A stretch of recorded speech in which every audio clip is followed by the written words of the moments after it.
Subscribe to our YouTube channel and press the bell icon to get the latest updates.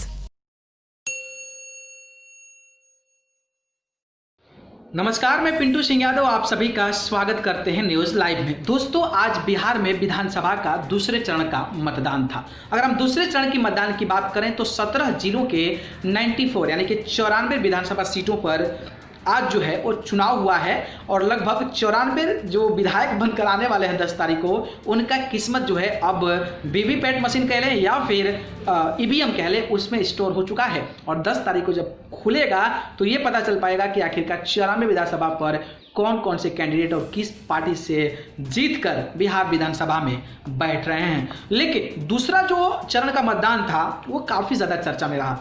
चर्चा में इसलिए रहा क्योंकि नीतीश कुमार के लगभग 4 से 5 मंत्रियों का जो शाख है वो दांव पर है और बिहार के कई सारे ऐसे दिग्गज नेता हैं जो दूसरे चरण में ही पड़े थे। वैसे अगर हम बात कर लें तो महागठबंधन के तेजस्वी यादव जो कि सीएम कैंडिडेट महागठबंधन के हैं, वो भी राघोपुर से चुनाव लड़ रहे हैं, तो उनकी भी किस्मत जो है ईवीएम मशीन में स्टोर हो चुकी है। तो वहीं लालू प्रसाद यादव के बड़े बेटे और अपने अजीबोगरीब बयान को लेकर सुर्खियों में रहने वाले तेज प्रताप यादव भी हसनपुर से विधानसभा चुनाव लड़ रहे हैं, तो उनकी भी किस्मत अब जो है ईवीएम मशीन में चर्चा में आ गई है। और अब देखना दिलचस्प होगा कि 10 तारीख को उनका फैसला क्या होता है। लेकिन इन सभी के अलावा एक सीट जो चर्चा में है वो सीट है बांकीपुर को लेकर। जी हाँ, बांकीपुर पटना जिला के अंतर्गत एक विधानसभा सीट आता है और ये सीट जो है हाई प्रोफाइल बना हुआ है। हाई प्रोफाइल क्यों बना हुआ है इसके बारे में मैं आपको A to Z जानकारी देने वाला हूं। लेकिन उससे पहले मैं चाहूंगा कि इस चैनल यानी कि न्यूज़ लाइव को सब्सक्राइब कर जरूर जुड़ जाए। चलिए शुरू करते हैं। तो सबसे पहले मैं आपको बता दूं कि बांकीपुर पटना जिले के एक विधानसभा सीट है, ठीक है। और ये सीट सबसे ज़्यादा चर्चा में इसलिए है क्योंकि एक महिला या फिर यूँ कह लें एक लड़की जो है बिहार की राजनीति में एंट्री मारते ही पूरे बिहार के लोगों में, बिहार के लोगों के दिल में एक अलग पहचान बना ली है। जी हाँ, वो नाम है द पुलर्स पार्टी की प्रेसिडेंट और बिहार की खुद की सीएम कैंडिडेट मानने वाले पुष्पम प्रिया चौधरी की। जी हाँ, पुष्पम प्रिया चौधरी बाहर से पढ़ाई कर लंदन से पढ़ाई कर बिहार की राजनीति को सुधारने की बात कर रही हैं, एजुकेशंस की बात कर रही हैं, एम्प्लॉयमेंट्स की बात कर रही हैं, बिजनेस की बात कर रही हैं, हॉस्पिटल्स की बात कर रही हैं, बढ़िया व्यवस्था की बात कर रही हैं, इंफ्रास्ट्रक्चर्स की बात कर रही हैं, स्पोर्ट्स की बात कर रही हैं, तो सभी को बेहतर लॉ एंड ऑर्डर प्रोवाइड करने की बात कर रही हैं। और उन्होंने जिस तरीके से मैनिफेस्टो जारी किया और उस मैनिफेस्टो को सही तरीके से इंप्लीमेंट किया जाए तो मुझे लगता है, पर्सनली लगता है कि वो विकास जो है बिहार का काफी ज्यादा बढ़िया हो सकता है और डेवलपमेंट हो सकता है, जिसको लेकर द पुलर्स पार्टी के जो प्रेसिडेंट पुष्पम प्रिया चौधरी है उनके चाहने वाले कई हो गए हैं और वो जो है हर विधानसभा में एक कैंडिडेट दी है और उनकी चर्चा काफी ज्यादा चर्चा में है। लेकिन खुद सीएम कैंडिडेट के तौर पर जब आई हैं तो चुनाव लड़ना पड़ेगा, तो वो भी चुनाव लड़ रही हैं। हालांकि 2 जगहों से चुनाव लड़ रही है, लेकिन सबसे ज़्यादा जो चर्चा नाम में है वो नाम है बांकीपुर का।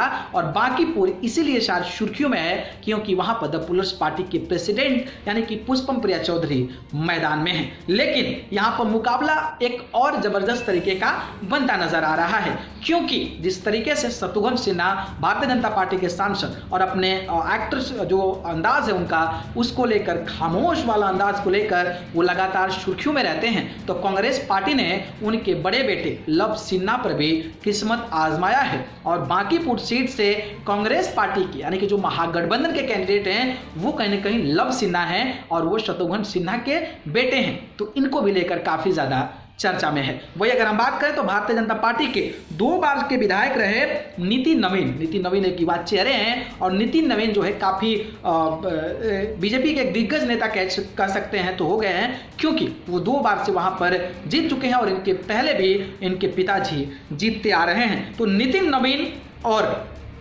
नवीन जो है भारतीय जनता पार्टी के, कांग्रेस पार्टी के लव सिन्हा और द पुलर्स पार्टी के जो प्रेसिडेंट हैं और सीएम कैंडिडेट खुद को मानती हैं वो नाम है पुष्पम प्रिया चौधरी।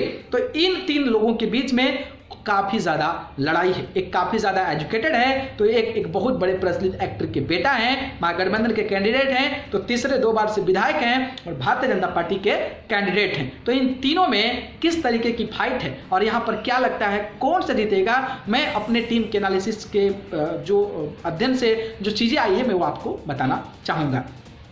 अगर हम बात करें 2015 के विधानसभा चुनाव की, तो 2015 के विधानसभा चुनाव में क्या था, जनता दल यूनाइटेड और आरजेडी एक साथ थी, यानी कि जेडीयू और आरजेडी और कांग्रेस एक साथ थी।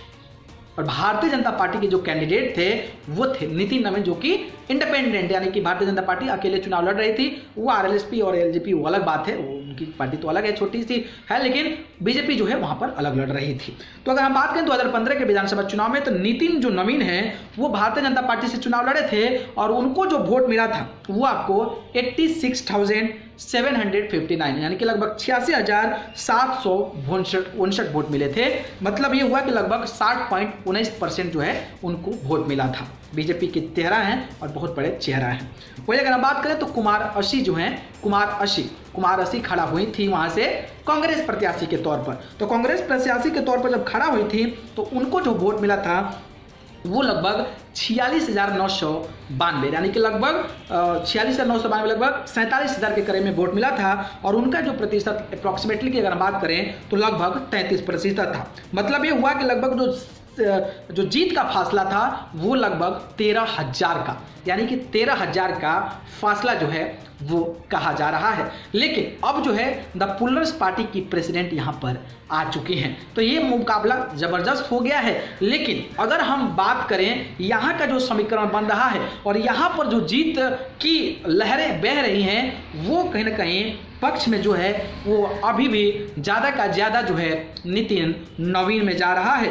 और जो ये शत्रुघ्न सिन्हा के बेटे लव सिन्हा हैं वो कहा जा रहा है कि बहुत तगड़ी फाइट देने वाला है। और पुष्पम प्रिया चौधरी जो है किसी भी हाल में वो तीसरे नंबर पे रहने वाली हैं। इसके पीछे